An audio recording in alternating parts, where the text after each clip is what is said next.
Hemos acumulado retraso y voy a hacer un cambio sobre la marcha del programa porque me gustaría que hubiera un debate, pero acaba de llegar y le damos la bienvenida a Inmaculada Gallardo, la delegada territorial en Sevilla de Medio Ambiente, y por problemas de agenda, si os parece, vamos a hacer una preclausura y luego yo haré la clausura muy breve.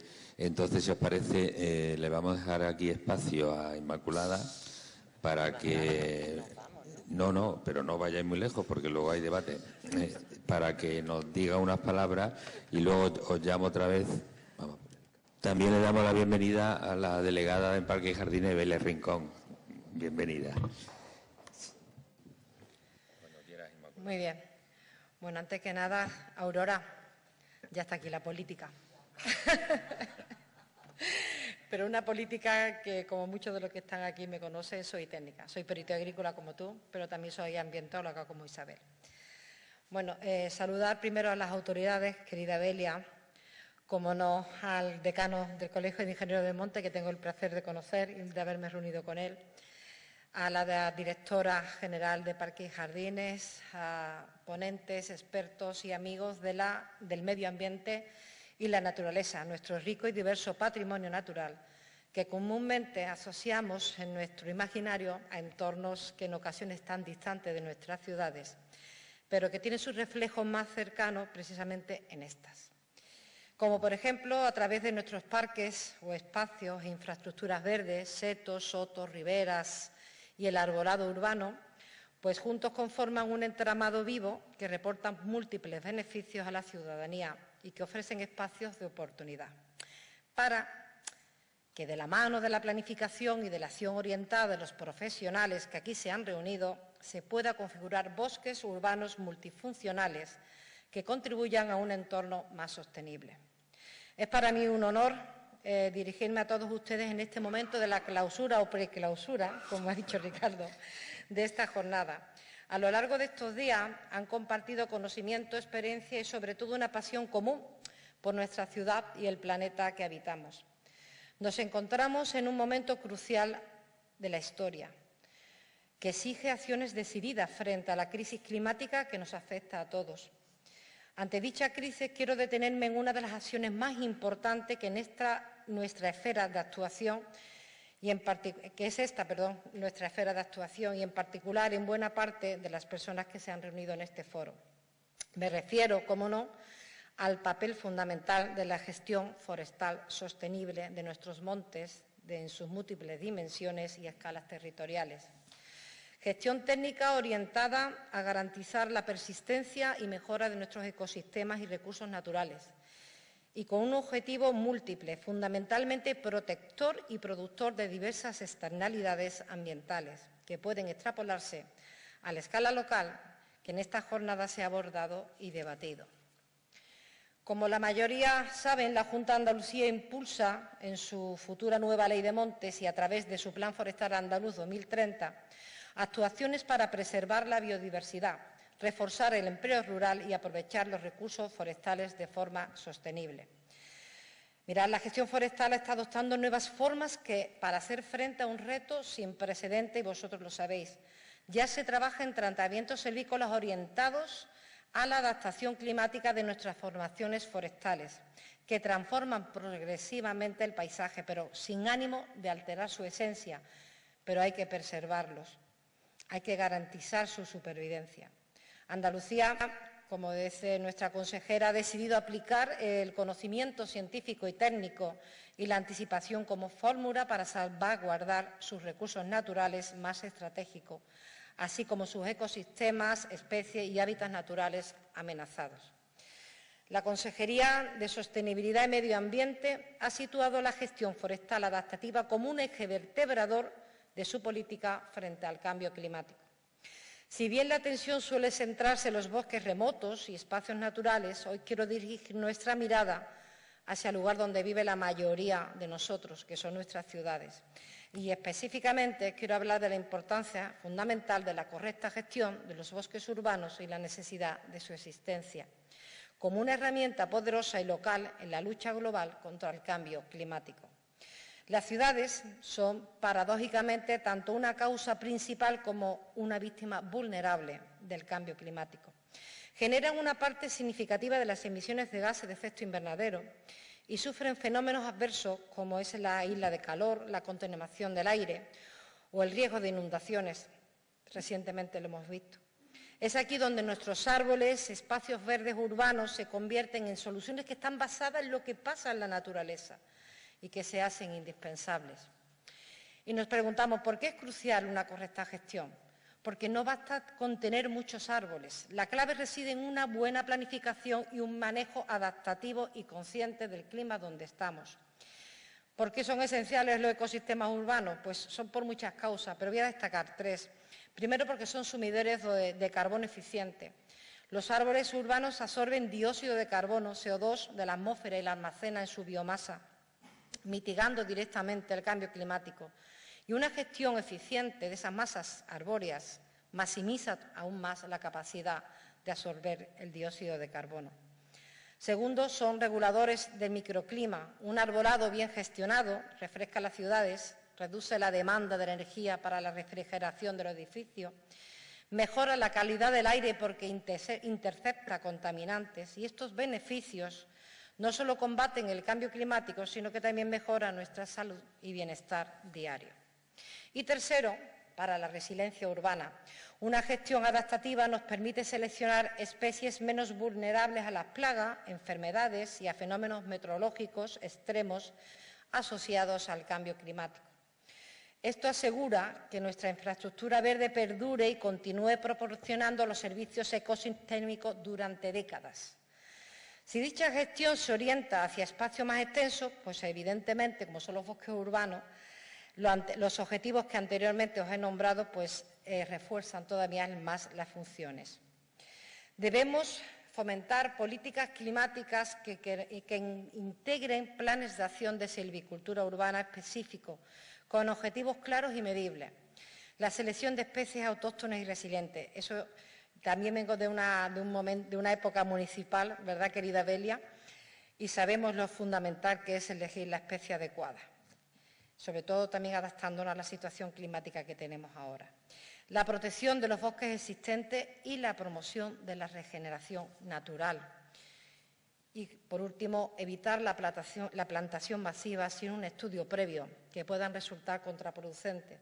De eso nosotros tenemos muchísimas campañas de plantación en los espacios naturales que se gestionan desde la Consejería y siempre los técnicos se reúnen con ese voluntariado que agradecemos muchísimo toda la intención, pero es verdad que hay que planificar y no se puede hacer una plantación sin un control adecuado. En fin, la correcta gestión de los bosques urbanos pues no es un gasto, sino una inversión estratégica en nuestro futuro. Es una forma ecológica, eficiente y económica de hacer nuestras ciudades más habitables y saludables.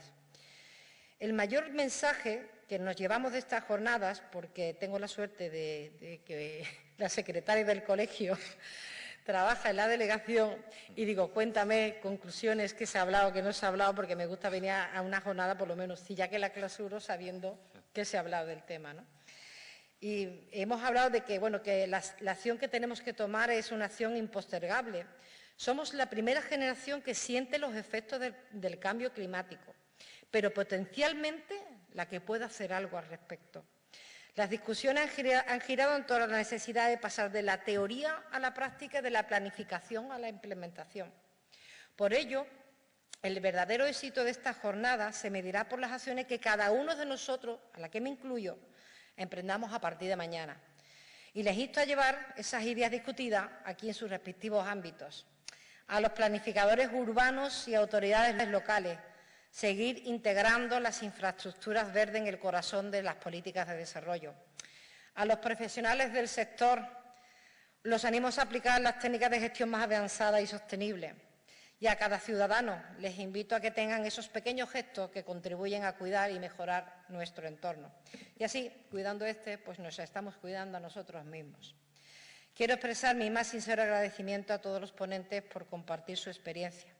Y dar la enhorabuena, como no, al Ayuntamiento de Sevilla, al Colegio de Ingenieros de Montes de Andalucía, por organizar esta jornada, porque este es el camino.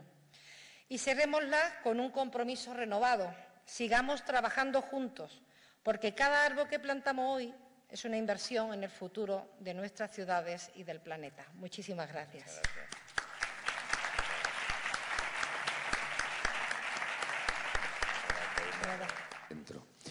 Bien, igual que pasó ayer, me parece que las intervenciones de esta mesa han sido muy interesantes y como hicimos ayer, el inicio es libre. Yo simplemente he anotado algunas cosas por iniciar, pero vamos, sois totalmente libres de debatir entre vosotros y luego que intentaremos dar participación al público porque también es un público, como he dicho ya varias veces, bastante selecto. He anotado que hay como factores críticos en la gestión de los bosques urbanos. Tengo anotados como la formación adecuada, la digitalización, la mejora de los proyectos, porque parece que es un aspecto común el que parece que lo verde es lo marginal y que se recorta y al final no hay presupuesto. La adecuación legislativa, la comunicación con el ciudadano, no estar siempre esperando la queja, sino anticiparse. Incluso hoy se ha hablado más, ayer también, pero hoy se ha hablado bastante más de coordinación administrativa. Entonces, independientemente de que sois absolutamente libres para iniciar el tema que queráis, pero a la vista de los que estuvisteis ayer y los que habéis repetido hoy, a vuestro juicio, la sequía, también se ha hablado, se ha iniciado la sequía, agua regenerada, restricciones, etcétera.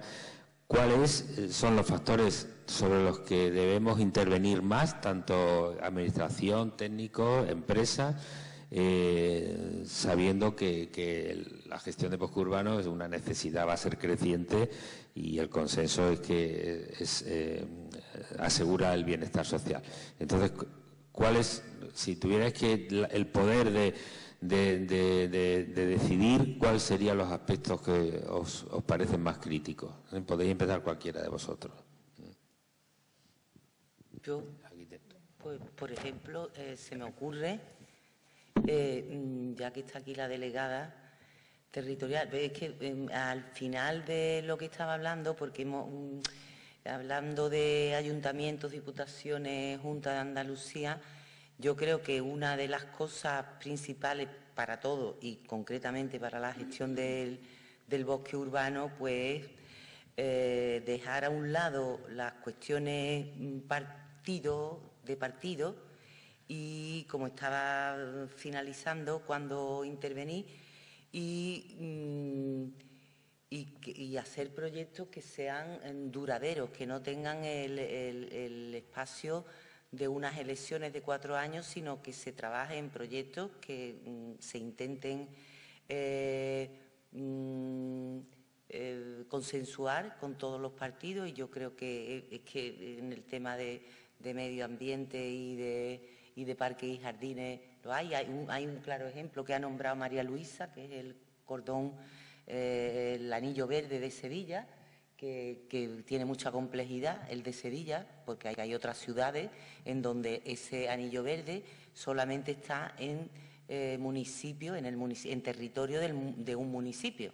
Pero es que Sevilla, el cinturón verde de Sevilla y su área metropolitana, tiene el río Guadalquivir, que es de Confederación, ahí interviene Junta de Andalucía, Puertos del Estado, interviene otros municipios que no son de Sevilla, y entonces es quizá un ejemplo, ¿no, María Luisa? Corrígeme si me equivoco, que estáis trabajando vosotros en ese anillo verde y cómo lleváis el tema de la gestión multidisciplinar del anillo verde, de la implicación de las diferentes competencias. Bueno, ahora mismo, Aurora, en ese aspecto, como comentamos las dos ayer, es un proyecto que está desarrollando la Gerencia de Urbanismo, donde se está estableciendo realmente cuál es la viabilidad del anillo verde. Sevilla tenemos la suerte de ya tener muchísimos parques periurbanos que nos conforman un anillo verde natural. Además, tenemos un río, con lo cual tenemos tanto un anillo azul como un anillo verde. Estoy convencida que Sevilla más pronto que tarde tendrá ese anillo verde, porque es, ya nuestro alcalde hablaba de ello hace varios años y él está especialmente concienciado en tener una ciudad verde, una ciudad con muchos metros cuadrados de paisaje verde, de parques y de jardines, ¿no? Y bueno, actualmente nos encontramos con el proyecto, pero realmente el proyecto de Sevilla es un proyecto de conexión y sin lugar a dudas nos va a permitir, debido a la cercanía que tenemos a otros municipios como Alcalá, como Dos Hermanas, como Rinconada, como el Aljarafe, no solamente tener un anillo de uso de Sevilla, sino un anillo verde que nos va a poder permitirnos comunicar y tener una comunicación y unas vías con el resto de municipios. Pero ahora mismo estamos en la fase de proyecto del anillo. Yo, Ricardo, por dar un poco respuesta a lo que estabas preguntando, todo este mantenimiento o ese anillo, esa ampliación de esa zona, de esos bosques urbanos, necesitan agua.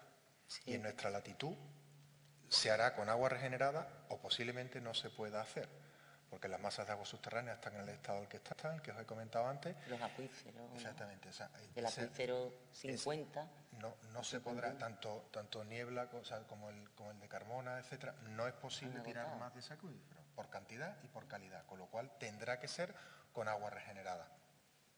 Y en cuanto a la fase de proyecto que comentabas antes, yo quería contar un poco la experiencia que nosotros tenemos con la protección del arbolado dentro de Masesa. Sacamos, como le estaba diciendo antes Isabel, teníamos el plan de protección del arbolado, sí, que creo que hay alguna compañera aquí que nos ayudó de plan B a ponerlo en marcha, a desarrollarlo y a ponerlo en marcha. Sí, María Soler. Y no solo lo hacemos en fase de proyecto, lo hacemos en fase de proyecto, lo hacemos en fase de ejecución y lo hacemos en fase final, siempre coordinado, por supuesto, con parques y jardines. Pero esto no es las competencias del arbolado en fase de proyecto y en ejecución de obra no son del área de medio ambiente. A nosotros nos ha costado convencer a los compañeros de ingeniería que son ellos los supervisores de la obra y no solo se trata de meter el tubo de 400 con la conducción adecuada y meter las válvulas adecuadas, sino todo lo que está por encima hay que protegerlo exactamente igual. Entonces, si solo recae en la responsabilidad del área de medio ambiente, esto no va a acabar saliendo. Es decir, y nosotros hemos permeado dentro de la casa a través de formación, de sensibilización, llevamos muchos años, por eso ese plan de protección del arbolado lleva mucho tiempo puesto en marcha, para convencer a quien proyecta y a quien ejecuta la obra. Esto no es solo del área de medio ambiente. No. Esto es completamente transversal. Si esto se reduce solo al área de medio ambiente, claro, pues seguiremos prácticamente igual.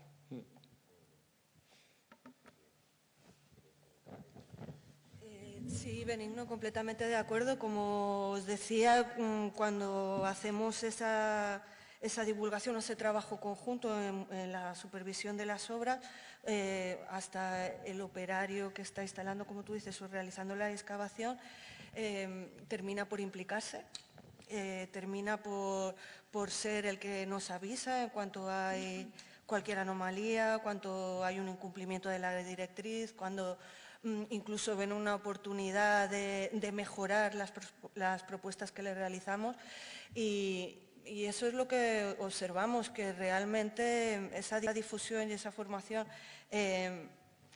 hace posible que se lleve a cabo la conservación del arbolado hasta en las situaciones más complicadas.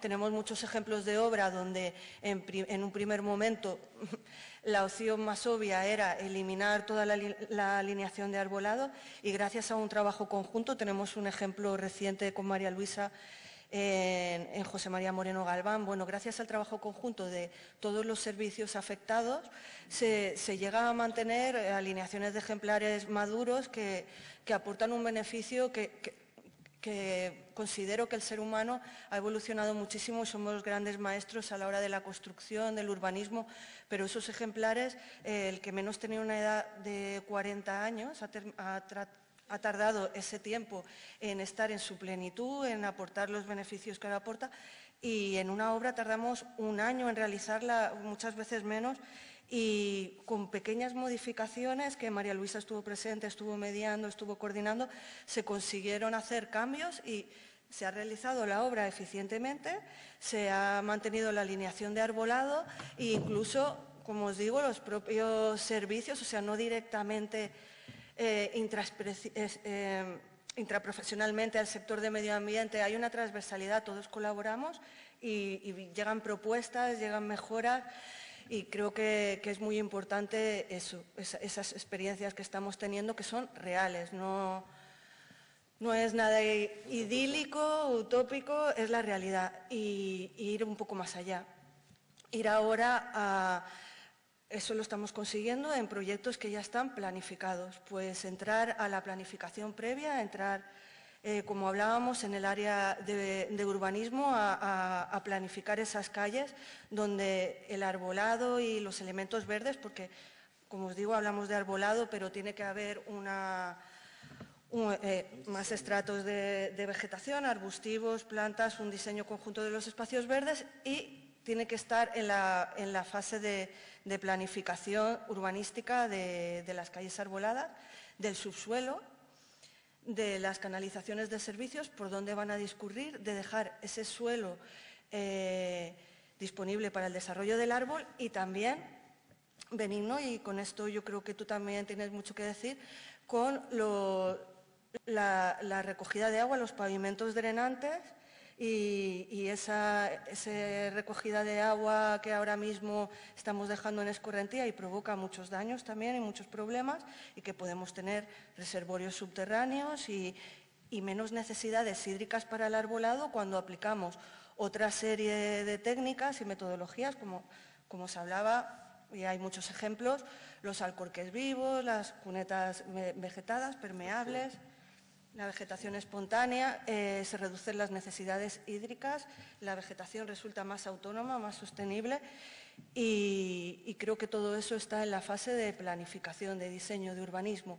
Es cierto, bueno, no quiero enrollarme más, a que Laura pueda participar también y dar su opinión, pero creo que es fundamental esa planificación. Yo yo estoy aquí de colada, ¿no? No, yo sí quería partir una lanza por nuestros servicios municipales y las diferentes empresas que conforman el ayuntamiento. Es verdad que el caso de Macesa es especial porque su sensibilidad viene de hace muchísimos años. Ellos tienen integrado una empresa de arboricultura, pero el resto de las diferentes empresas municipales y el resto de las áreas del ayuntamiento, esa sensibilidad ya se palpa. Ya cuando se va a reurbanizar una calle, urbanismo nos llama, oye, vamos a poner alcorques. Y muchas veces tenemos que decir, espera, que vamos a ir para ver la distancia. Es decir, esa sensibilidad en el Ayuntamiento de Sevilla ya se palpa. ¿Que puede ser mejor? Sí. Que ojalá es la sensibilidad que tiene Macesa, los recursos que emplea en Macesa y además con casos completos, lo tuviéramos generalizado, pero no en las empresas de nuestro ayuntamiento, que como ya os digo, ya tiene esa sensibilización. Ahora tenemos que empezar a sensibilizar a aquellas empresas privadas que actúan en nuestras calles, en nuestro subsuelo, en la parte también aérea. Pero que creo que el Ayuntamiento de Sevilla en los últimos 5, 6, 8, 10 años está evolucionando mucho más rápido de lo que pensamos y a veces incluso vuelvo otra vez, que creo que habría que hablar de en el futuro solamente tener casi, como ha dicho Ricardo, una sesión plenaria de la comunicación, ¿no? De comunicación. Es tan importante la comunicación y seguimos en lo verde sin dar con la clave de cómo debemos comunicarnos. Pero ojalá, insisto, que hay aquí un montón de compañeros de Macesa, algunos amigos hace muchos años, la sensibilidad que tiene en Macesa y que lleva demostrando tantos años, la tuviéramos. Y ahora que nos van a dar agua regenerada, pues entenderéis que son mis niños bonitos. Cualquier cosa que yo pueda decir no aporta. Pues yo iba a decir lo que has dicho tú, María Luisa, me has pisado. No. Lo siento, Laura. A lo que voy. Pienso que Macesa es excepcional. Sí. Sospecho, no Benigno es la primera vez que coincidimos, pero sospecho que en realidad esto a veces son fruto de las casualidades. Aparece una persona en un momento dado, en una organización que tiene cierta sensibilidad y que conoce y aparece el cambio. Exacto. Yo ya llevo aquí 20 y pico años en el sector y muchas jornadas de estas y muchos congresos. Y los problemas, creo que hemos avanzado, ¿eh? Hemos avanzado mucho en muchas cosas. Pero los problemas de base siguen siendo los mismos y yo creo que el origen, de verdad, está en la notoriedad, o más bien en la falta de notoriedad. Estamos aquí hablando para nosotros. Sí, y yo quería, Sí. eso se lo cuento yo siempre a María Luisa. Sevilla tiene muchas cosas muy buenas, como es Emasesa, otra de las cosas, ¿no? Pero sí, porque es que una empresa de agua que tenga una sección de arboricultura, eso no existe, y que tenga tanto cuidado a la hora de... Sin embargo, eso no llega a... Yo le digo a María Luisa que, bueno, que todas las ciudades, Barcelona, Madrid, Vitoria, tienen sus cosas buenas y sus cosas malas, ¿no? Pero Sevilla tiene muchas cosas buenas y la ciudadanía yo creo que las desconoce. Y entonces eso es importante, ¿no? Porque lo que no se conoce no se valora. Y aquí yo creo que todos estamos para que... al ser valorado por la sociedad y por todo, pues también eso anima a los políticos a que se impliquen más a la hora de dar recursos a algo que es muy valorado. Eso está claro. Sí, sí. No, es que yo creo que la palanca de cambio realmente está ahí, en la notoriedad, en salir del foro para nosotros mismos, ya no lo sabemos, en ponernos en valor en otros foros, en la sociedad en general, ¿eh? A Benigno, porque como más esa es la estrella del día, te quiero hacer una consulta. O sea, entiendo que el proyecto con agua regenerada en zonas verdes municipales empieza ahora o ya está en marcha. El proyecto ya está redactado. Ya está redactado el proyecto para llevar las conducciones. De hecho, la semana que viene, la siguiente, quiero ver con María Luisa las conducciones desde la estación de regeneración de Ranilla, que está en la zona de Palmete, que es nuestro centro de producción actual de agua regenerada. Sí, ¿no? ¿Ahora? ¿Mejor? Sí. El centro de producción actualmente de agua regenerada está en la depuradora que tenemos en la zona este, que está en el barrio de Palmete. Ahí es donde ahora actualmente tenemos una capacidad de producir 15.000 metros cúbicos día de agua regenerada, que actualmente el único destino que tiene es el campo de golf.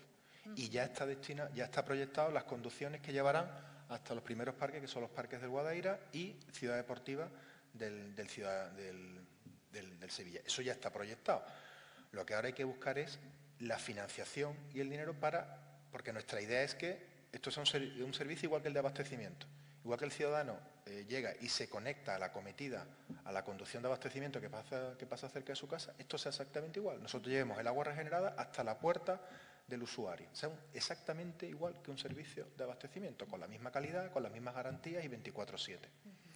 Entonces, eso ya está proyectado y lo que estamos buscando ahora con soluciones, búsqueda de financiación externa, interna y soluciones más creativas como los créditos de agua positiva. Es decir, porque no olvidemos que la mejora que nosotros le estamos dando a ese agua y dejando de verter ese agua, ese nitrógeno y ese fósforo que estamos dejando de verter al medio, facilitando la no eutrofización del medio receptor, pues se está destinando a riego. Entonces, eso genera un beneficio que se puede llegar a cuantificar, igual que están los créditos de carbono, están los créditos de ahorro energético, pues están los créditos de agua positiva. Y a partir de esos créditos generar un mercado que pueda llegar a facilitar al productor, al usuario y a quien quiera compensar su huella hídrica con ese tipo de créditos. Son soluciones creativas porque las aguas regeneradas valen dinero. Es verdad que con la escala con la que tiene el agua, que siempre cuantificamos en hectómetros cúbicos, pues parece como que se diluye. Son 2 céntimos el metro cúbico. Sí, pero 2 céntimos el metro cúbico, cuando multiplicas después para hectómetros, y el agua regenerada tiene un coste añadido detrás. ¿Vale?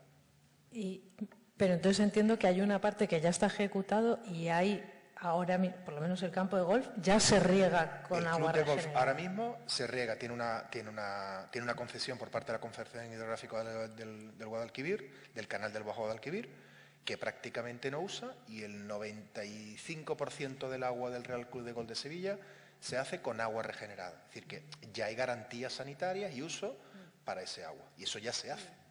No de ahora, sino de hace 6 o 7 años. Yo no sé si habéis tratado alguna vez con un greenkeeper de un campo de golf, Pero un greenkeeper de un campo de golf trata la pradera del campo de golf mejor de lo que yo trato a mi hija. Entonces, el greenkeeper está maravillado con la calidad del agua que le entregamos. Maravillado. O sea, hasta ahora nosotros no hemos detectado, o él no ha detectado problemas, de todas maneras, la holgura de nuestra instalación permitiría incluso mejorar algún parámetro de calidad, en cuanto a sólidos en suspensión, en cuanto a conductividad, etcétera. No hemos tenido, por lo menos el greenkeeper no nos ha, y el greenkeeper en general, pero el del Real Club de Golf, es sensible con su trabajo. Es exquisito. Sí, sí, pero por una cosa es el césped, otra cosa son los árboles. Claro. Ahí vais a tener salto. En cualquier caso, no te voy a decir que podamos entregar un agua a la carta, pero la conductividad es el menor de los problemas en un tratamiento de un agua residual. Ese es el menor de los problemas. El problema está en la en la microbiología. La conductividad, hay tecnologías de sobra, te diría que hasta fácil y barata, para bajar la conductividad en un agua regenerada. Ese no va a ser el problema. Es mucho más sensible un césped que un árbol. Pero el árbol es más acumulativo. Claro, eso sí. En especies perennes, pues se necesita tiempo para hacer seguimiento. Sí. Aprovecho ya para que el público pueda, aprovechando este elenco tan magnífico, veo varias peticiones, vamos a tener que ampliar catering, ¿eh? Bueno, voy a dejar el micrófono y lo vais pasando, ¿vale? No me acuerdo. Habéis sido 3 o 4. Aquí y luego ya. ¿Tú no eras? Por favor.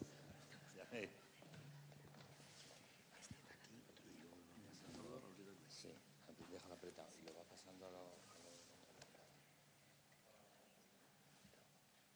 Buenas tardes.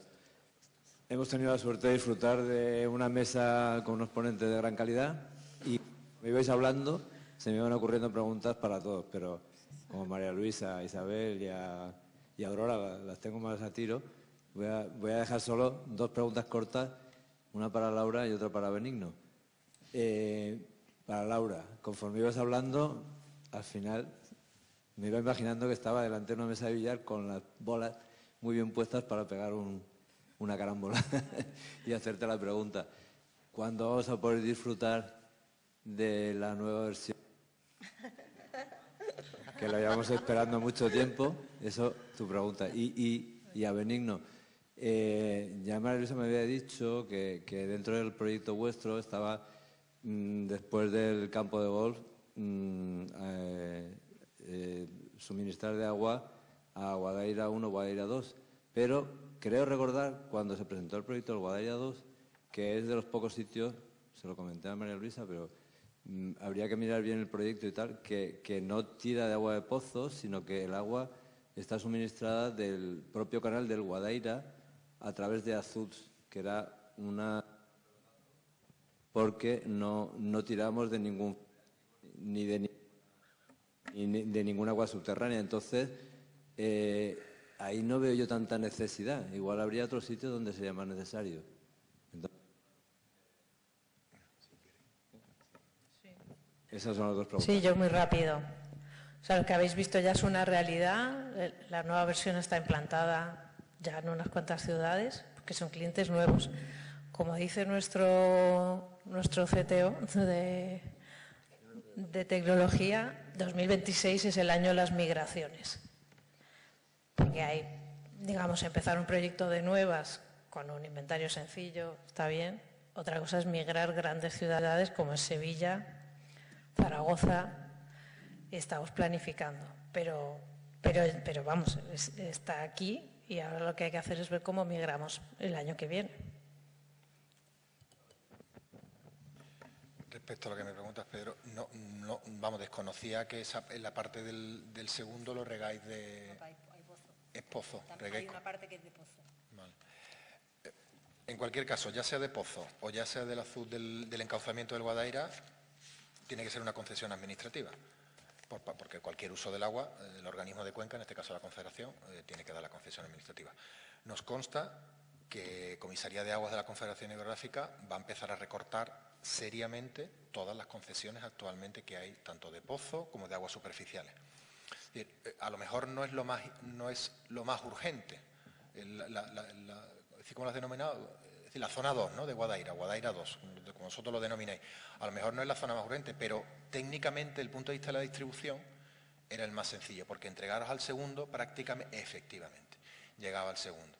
Entonces, a partir de ahí, si eso vemos que funciona bien, que los planes de riesgo estamos bien coordinados, que la Confederación también nos ayuda, porque aquí hay un organismo que tiene que darnos el uso y también nos tiene que echar una mano, os propondríamos irnos hacia la zona de Sevilla Este, hacia el Parque Infanta Elena. Todo esto por mallar la red de agua regenerada, porque debe estar mallada, porque lo caro aquí no es el tratamiento, es la conducción y la distribución. ¿Vale? Hola, buenas tardes. Como diría Gira, soy el enemigo. Hola, ¿qué tal? Buenos días. Lo digo que soy el enemigo porque soy Raúl Navarrete de Ecologistas en Acción, ¿vale? Pero de formación soy capataz forestal. Estudié en Villaviciosa, donde está el arboreto de la primera escuela de ingenieros de montes. Entonces, mi formación es forestal. Y ayer se me quedó una pregunta por hacer, discúlpenme los integrantes de la mesa, porque, bueno, la pregunta es para todo el auditorio y es un comentario que decía que se calculaba un 10% de abstención, no, de lo otro, de los trabajadores, ¿no? Absentismo, gracias, es que se me bloquea la palabra. Bien, no estamos trabajando con máquinas de usar y tirar, estamos trabajando con personas. Yo he trabajado en el Parque Juan Carlos I con un dumper que no tenía motor de arranque, que había que arrancarlo lanzándolo por una cuesta abajo. En el 2020 trabajé en un equipo en el que se escondían las herramientas manuales, no las máquinas de herramientas, las manuales porque no había para cada operario.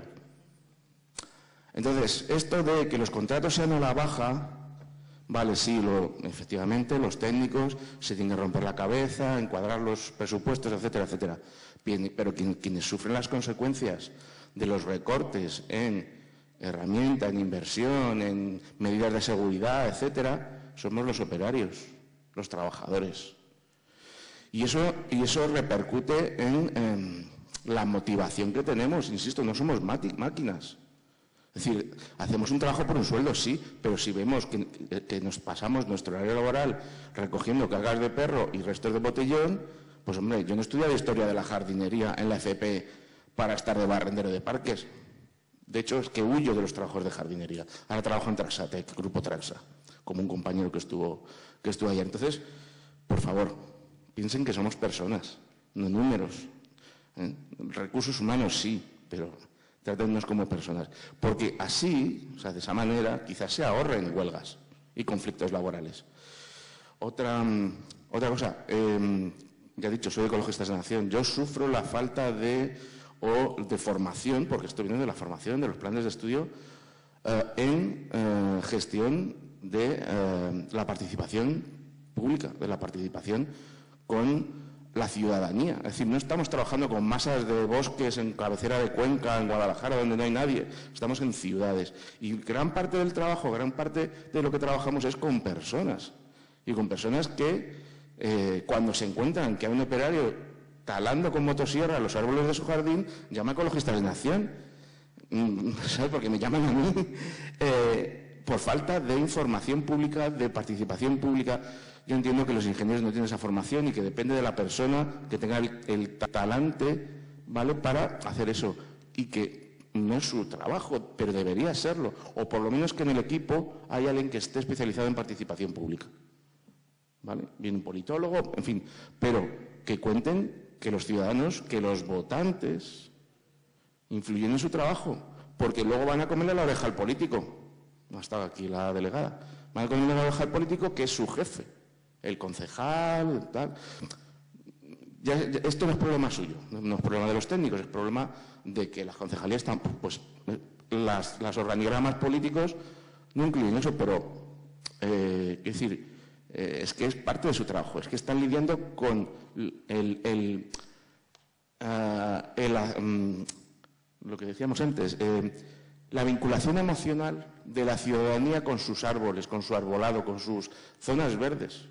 No podemos quitárselo después de 30, 40, 50 años disfrutando de esos árboles, de su sombra, de su humedad, de todo eso.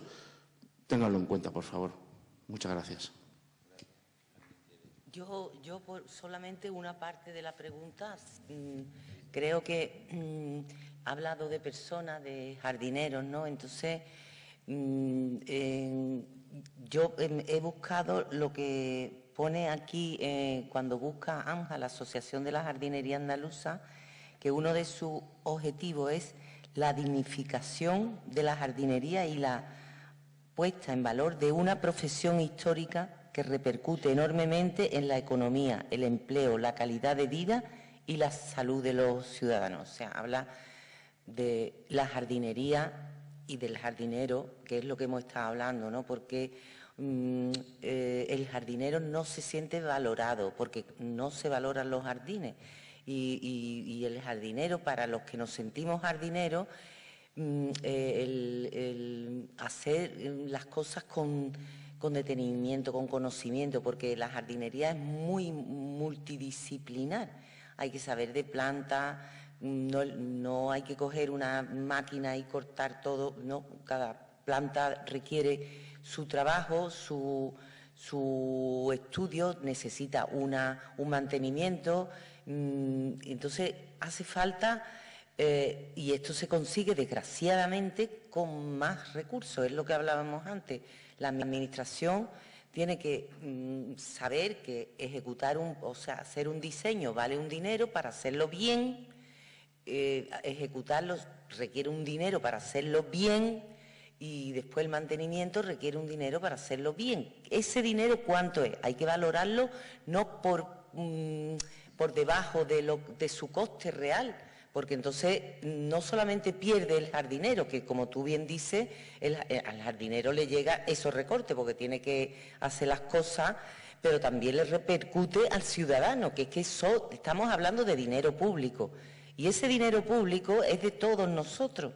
Y entonces, ¿qué ocurre? Que si haces un contrato que no está bien, o sea, pues resulta que el árbol, en vez de ser de una calidad tal, pues es una calidad menos. En vez de el suelo, pues porque si encima, o sea, además de esto, resulta que los ayuntamientos no tienen técnicos suficientes para ir viendo lo que hacen las contratas, que yo no hablo, aquí tenemos dos empresas que hacen una gestión magnífica, pero no todas harán lo mismo y no todo el mundo, pues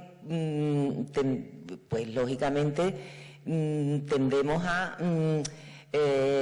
economizar en tiempo, ¿no? Y yo creo que la jardinería, como hablaba, pues requiere una dignificación, una valoración. ¿Cómo hay que hacerlo? Pues es a nivel de todos, ¿no? Nosotros, los profesionales, comunicando todo lo que podamos, los que saben de las cosas y además comunican bien, como Óscar Gaitán, que hace una labor, porque no es, como él dice, no es endogámica, no nos hablamos entre nosotros, que ya no sabemos todo, sino que él la transmite a la sociedad, ¿no? Que es la que tiene que saberlo. Tiene que llegar a políticos que toman las decisiones, tiene que llegar a todo y dignificar una profesión que es histórica, y que afecta directamente a la salud, que es lo más importante, la salud de las personas. ¿Tú quieres decir algo?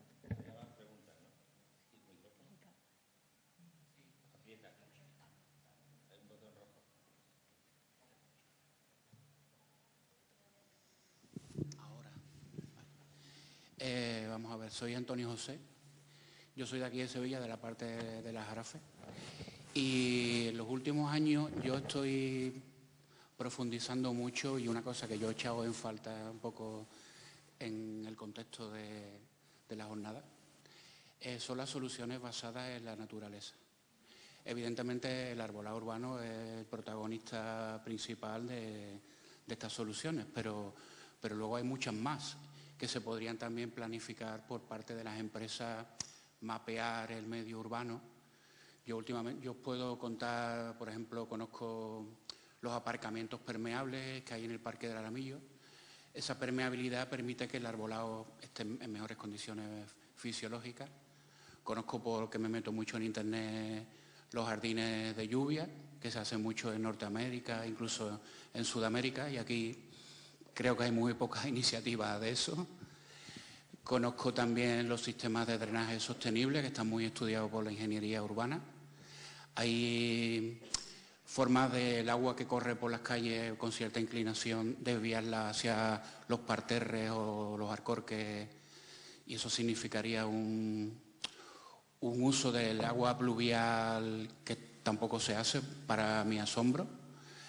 Hay alcorques corridos, o sea, un alcorque conectado con el otro, como un canal, aprovechando los desniveles del agua, que eso incluso lo hacían los árabes.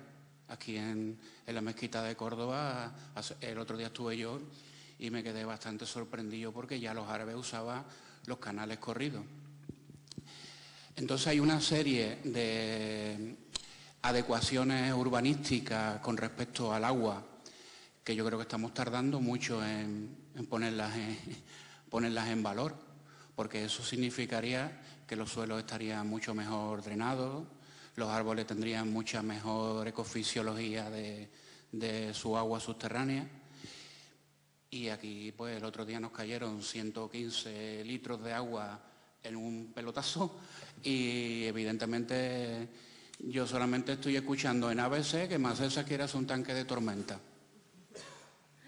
En el Ajarafe se están haciendo estructuras de carreteras para vehículos de alta ocupación por encima de arroyos que van entubados. O sea, se hicieron eso en su tiempo entubados, con la cantidad de agua que mete eso hacia abajo, hacia los pueblos de abajo. Yo es que creo que el verdadero esfuerzo y el verdadero esfuerzo de planificación urbanística debe ser el agua pluvial. Y lo lanzo aquí como una reflexión porque he visto que en el contexto de la jornada casi todos son empresas, ¿no? Que yo sigo viendo, echándome las manos a la cabeza, que empresas siguen alicatando y no dejan que el agua permee.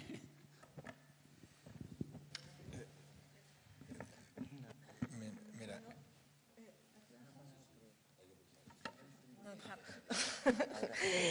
Bueno, sí, es verdad que aún no es la norma generalizada, pero que sí que se están empezando a realizar proyectos en ese sentido y ya estamos trabajando en ese ámbito con los recursos que tenemos y supongo que en futuros pliegos y con este cambio de paradigma que hablábamos va a ser una tendencia creciente.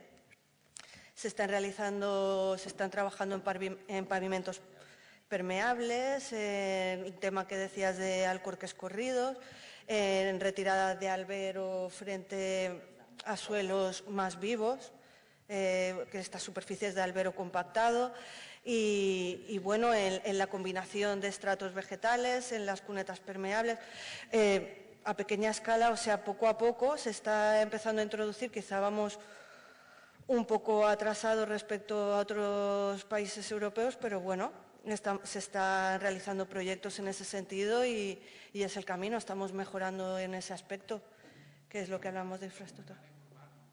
Claro.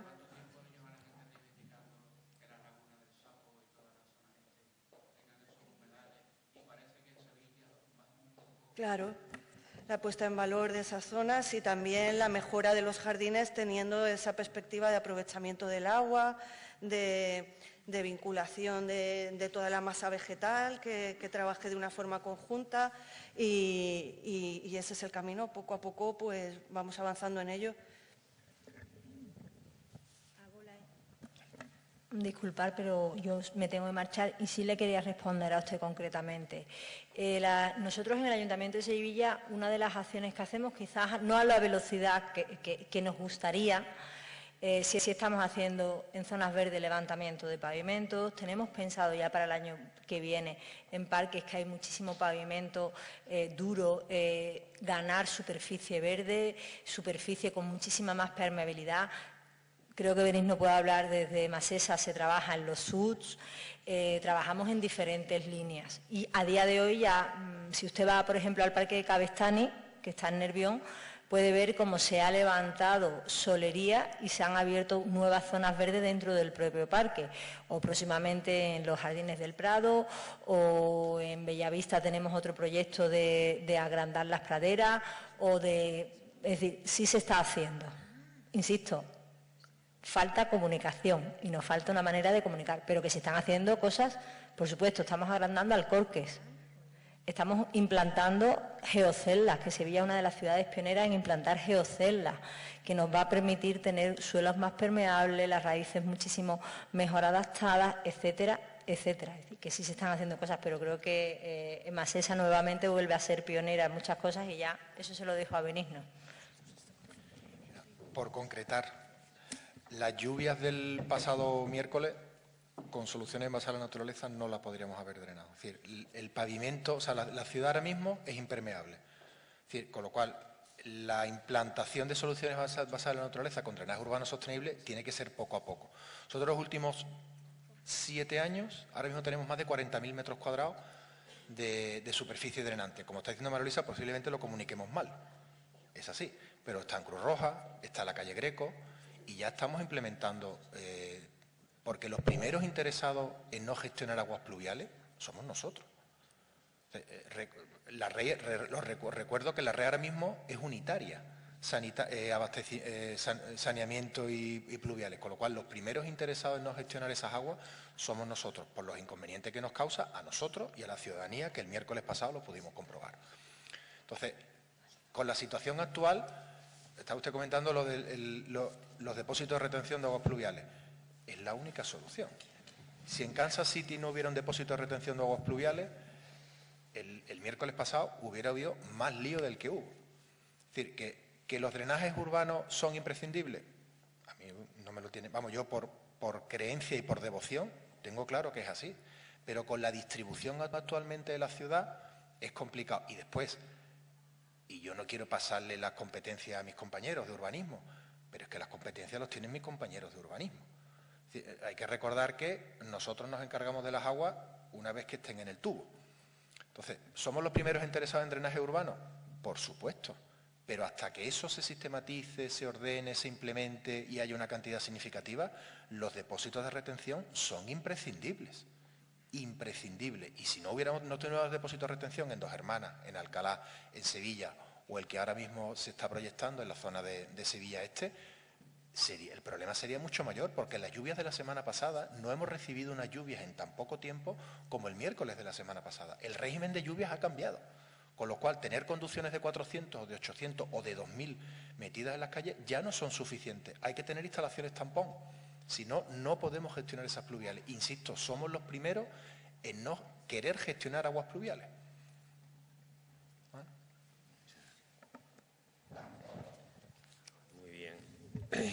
Muchas gracias por las intervenciones. Creo que han complementado muy bien lo que se ha expuesto. ¿Hay alguna pregunta más? La última ya. Sí, porque la última, sí, es tan amable. Llevamos ya casi 3/4 de hora. Me lo voy a alejar, que parece que habla muy fuerte. Mire, una pregunta para Benigno. Yo vengo concretamente, yo soy ciudadana, ¿vale? No importa mi nombre, soy ciudadana. Yo vengo de la zona de Bellavista. Allí muchos sabrán o no sabrán. ¿Se escucha? No, ahora. Vale, bueno, yo soy ciudadana, yo vengo de la zona de Bellavista, allí ahora mismo hay un planteamiento urbanístico muy fuerte y por un dato que ha dado Benigno, no voy a hablar del planteamiento ni de lo que me parece, Benigno ha estado hablando de las aguas regeneradas y has comentado, has sacado un mapa de los sitios en los que pensabais ahora mismo pues comenzar a llevar, vale. Resulta que en la zona de Bellavista, concretamente hectáreas del Cortijo de Cuarto, a principio de año se plantea ya meter una tubería de aguas regeneradas para dar servicio a, eliminar las zonas verdes que hay y crear parques. Muy bien. Esa tubería que nos van a meter, si logramos pararla o no, tú no la has comentado. Quiero decir, es que no sé a quién... ¿Qué competencia? ¿Quién tendría después? Si ahí meten una tubería, destrozan todo lo que sea y meten una tubería, eso después pasaría a Emasesa, a la competencia, pasaría a hidrográfica, porque nadie explica nada. Como bien habéis dicho, la ciudadanía es un error, para mi gusto, quiero decir, Aquí se ha hablado mucho de canales de comunicación. Canales de comunicación, no comunicamos bien. Pero es que a la ciudadanía la tenéis como receptor. A nosotros se nos da una información y ya está. Yo considero que, y eso ya era otra pregunta a nivel general, ¿no habéis considerado la posibilidad de utilizar a la ciudadanía como un valor y no solamente como un receptor de una información? Es decir, hay muchísimas, más de las que podéis pensar, asociaciones medioambientales que están surgiendo a raíz pues, de todas las informaciones que te llegan. Unas serán verdades, otras serán bulos, pero muchísima gente se está moviendo y se están creando pequeñas redes. Utilizar esas redes para hacer llegar a barrios determinada información y que esa propia red pueda ya repartir entre sus socios, que son hombres y mujeres, que tienen hogares, que son padres y madres de futuras generaciones. No sé cómo se implantaría, ciertamente no lo sé, pero es que jamás se habla del valor de la ciudadanía, no como receptor, sino también como agente. Y ahora sí voy contigo, Benigno, por preguntarte eso. ¿Qué va a pasar con esa tubería? ¿Para qué se está creando si no está metida en ningún plan? Gracias. Yo he comentado los planes al corto plazo, pero evidentemente si no hay conducciones no podemos distribuir las aguas regeneradas. Es decir, a mí no recuerdo ahora mismo exactamente la actuación, lo comentaré el mismo lunes con mis compañeros de ingeniería, pero nosotros ya estamos intentando, donde sea posible, renovar la red de abastecimiento y saneamiento. Allí no se ha renovado la red solo para meter la tubería de regenerada. Se habrá renovado la red para meter la tubería posiblemente de abastecimiento y saneamiento, y ya que hemos levantado el acerado, el pavimento, la calzada, donde sea, metemos la red de agua regenerada, porque sabemos que vamos a potenciar las aguas regeneradas. Lo que he comentado de parques y jardines de la zona del Guadaira, Ciudad Deportiva del Sevilla, etcétera, eso es inminente en proyectos de agua que estamos hablando de 1 o 2 años. Eso, entenderéis que menos de eso en este tipo de proyectos no es posible, pero ya estamos aprovechando cuando hay un levantamiento de una calle y entendemos que es una zona susceptible de que cerca podamos producir agua regenerada y entregarla, pues por supuesto ya metemos la conducción, porque ya la conducción ya está hecha y ya será cuestión de enganchar con la acometida. Es una cuestión de optimización del levantamiento de la calle, que las redes hay que renovarlas. Es que es imprescindible la renovación de redes. Yo entiendo las molestias que genera. Por supuesto, soy ciudadano. Aparte de empleado, primero soy ciudadano. Pero es que es imprescindible la renovación de redes, la renovación de infraestructura. ¿Alguien quiere comentar algo de la ciudadanía y el valor del...? ¿Alguna quiere contestar? Nada más, ¿no? Muy bien, muchas gracias por la intervención. Bien, pues voy a hacer ya una breve clausura, porque la clausura teóricamente la iba a hacer la delegada. Mirad, ahí tenéis una web y un correo electrónico. Yo he estado pensando en estas jornadas que, dados los temas tan interesantes que se han tratado, yo tengo aquí algunas anotaciones, pero lo que voy a hacer va a ser hacer una primera propuesta de síntesis, conclusiones, y dejaremos en esta web y con ese correo unos días para que los participantes, tanto los de hoy, participantes en mesa y en público, y asistentes de hoy como ayer, a la vista del borrador que suba, pues lo puedan complementar. Tener en cuenta que deben ser conclusiones prácticas. Yo creo que eso es obvio porque habéis percibido que esta jornada ha sido prácticas. Carencias, pues probablemente. Por ejemplo, entiendo que en todas jornadas se suele complementar una visita técnica y la he echado en falta. Yo mismo he echado en falta que luego pues hubiéramos buscado un hueco y con María Luisa o con alguna de las empresas nos hubieran llevado a los asistentes alguna obra que estén haciendo en un bosque urbano. Bien, queda para la siguiente.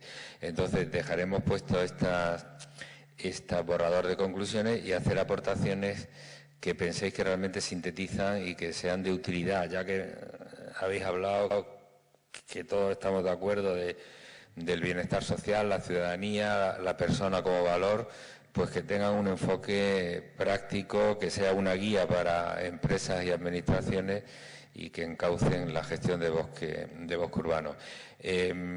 Creo que estos temas son de futuro, de presente y de futuro, con lo cual espero que alguna otra ubicación geográfica tome el relevo para seguir organizándola.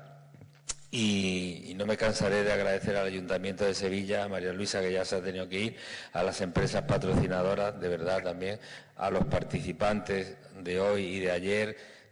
Os aseguro que han tenido una disponibilidad plena, solamente me han dado facilidades, se lo agradezco profundamente, y a todos vosotros también por vuestra asistencia. Así que clausuro esta segunda jornada de Bosque Urbano. Muchísimas gracias.